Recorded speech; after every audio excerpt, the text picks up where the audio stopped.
The Senate approved on third and final reading the proposed 6.352 trillion national budget for 2025. The proposed measure was approved with 18 affirmative votes, 0 negative votes, and 1 abstention. Senator Grace Poe, chairperson of the Committee on Finance, said the spending priorities included education, health, and livelihood programs.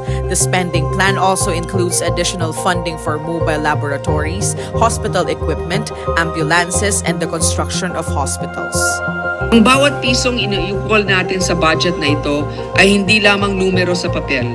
Ito ay buhay, pangarap, kinabukasan ng bawat Pilipino. Sa bawat sektor na ating sinuportahan, mula agrikultura hanggang edukasyon, mula kalusugan hanggang seguridad, ay kalakip ang ating pangako sa taong bayan na walang maiiwan at walang mapapabayaan sa abot ng ating makakaya.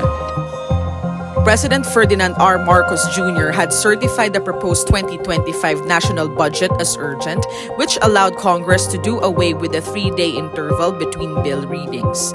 Following the approval of the 2025 budget in the upper chamber, the Senate and the House of Representatives convened the Bicameral Conference Committee to iron out the disagreeing provisions of their respective versions of the proposed 2025 General Appropriations Act. Senate President Francis Cheese G. Escudero led the upper chamber in paying tribute to former Senate Chief Juan Ponce Enrile.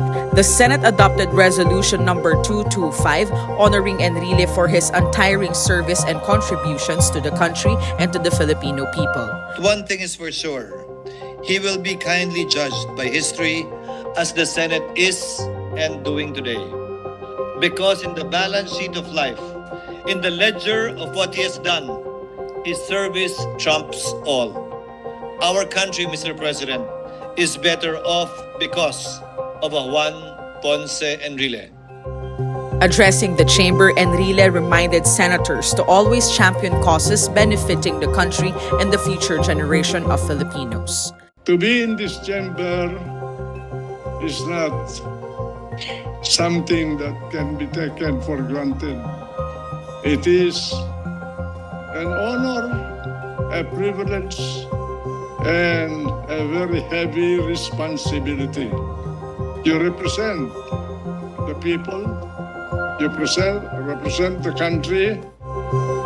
The Senate also passed several resolutions commending and congratulating Makati FC for winning trophies during the Cup No. 1 tournament in Denmark, Filipino weightlifter Vanessa Sarno for winning 3 golds at the 2023 Asian Youth and Junior Weightlifting Championships, Filipino hurdler Robin Brown for capturing the Philippines gold medal at the 2023 Asian Athletics Championships, and the Brick Titans Philippines for winning the first Lego League World Championship Explore Division. The Senate passed on second reading Senate Bill No. 2583, which seeks to establish the Aklan Piña Museum and Cultural Center in Calibo, Aklan. The bill was authored and sponsored by Senator Loren Legarda. Senator Mark A. Villar steered the passage of Senate Bill No. 2797 on second reading. The bill, sponsored by Villar, seeks to declare Pampanga as the Philippines' culinary capital. Senate Majority Leader Francis Tol Tolentino shepherded the passage of House Bill No. 10048 on second reading. The measure seeks to grant Philippine citizenship to Alexander Sergeyevic. Senator Juan Miguel Mix F. Zubiri sponsored the bill seeking to reorganize the National Economic and Development Authority into the Department of Economy, Planning, and Development. Zubiri said the measure will provide the necessary authority to oversee and implement economic plans effectively. The Senate is set to open plenary debates on the Freedom of Information Bill after Senator Robin Hood Padilla sponsored Senate Bill No. 2880. Padilla said the proposed People's Freedom of Information Act stemmed from the consolidation of various versions of FOI Act. The bill aims to foster transparency and accountability. Senator Joseph Victor J.V. Ejercito sponsored a bill seeking to amend the revised charter of Baguio City, as well as 20 other bills seeking to declare holidays in different localities. Senate President Pro Tempore Jinggoy Ejercito Estrada defended the bill calling for the prohibition of chemical weapons in the Philippines.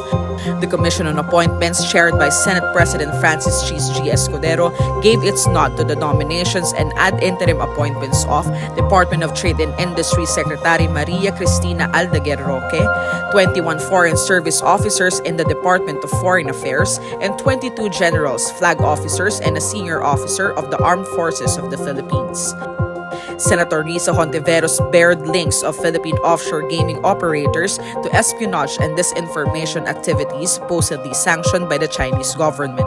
Hontiveros made this revelation as the Committee on Women, Children, Family Relations, and Gender Equality wrapped up its probe on POGO-related human trafficking and other criminal activities. Senator Robin Hood Padilla, chairperson of the Committee on Cultural Communities and Muslim Affairs, emphasized the importance of Hajj as he led discussions on a proposed measure seeking to amend the National Commission on Muslim Filipinos Act of 2009. Senator Christopher Lawrence Bongo, chairperson of the Committee on Health and Demography, sought the opinion of the Department of Health on proposals to rationalize the bed capacity in government hospitals. He also emphasized the importance of streamlining the processes of increasing the bed capacity of public hospitals across the country. Committee on Public Services Chairperson Senator Raffy Tulfo led the public hearing on bills seeking to renew the legislative franchise granted to Manila Electric Company for another 25 years. Committee on Foreign Relations Chairperson Senator Amy Marcos led the public hearing on the Philippines-Japan Reciprocal Access Agreement.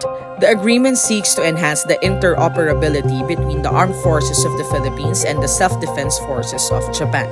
The Senate Spouses Foundation Incorporated, led by its Public Relations Officer Nancy De La Rosa, brought smiles to the faces of 45 indigenous teenagers from Talaingo, Davao del Norte. They were treated to a fun-filled shopping spree and lunch as part of the foundation's Christmas in November gift-giving event. Meanwhile, the Senate introduced its Senate Assist platform to Davao City, providing residents immediate medical and social assistance in the community. Senate Spouses Foundation Incorporated Public Relations Officer Nancy De La Rosa graced the Senate Assist Roadshow held at the SMX Convention Center, Davao, where more than 250 Davaoeños received their GLs on the spot during the 7-hour event. The Philippine flag flew at half-mast in front of the Senate building to mourn the passing of former Senator Santanina Rasul.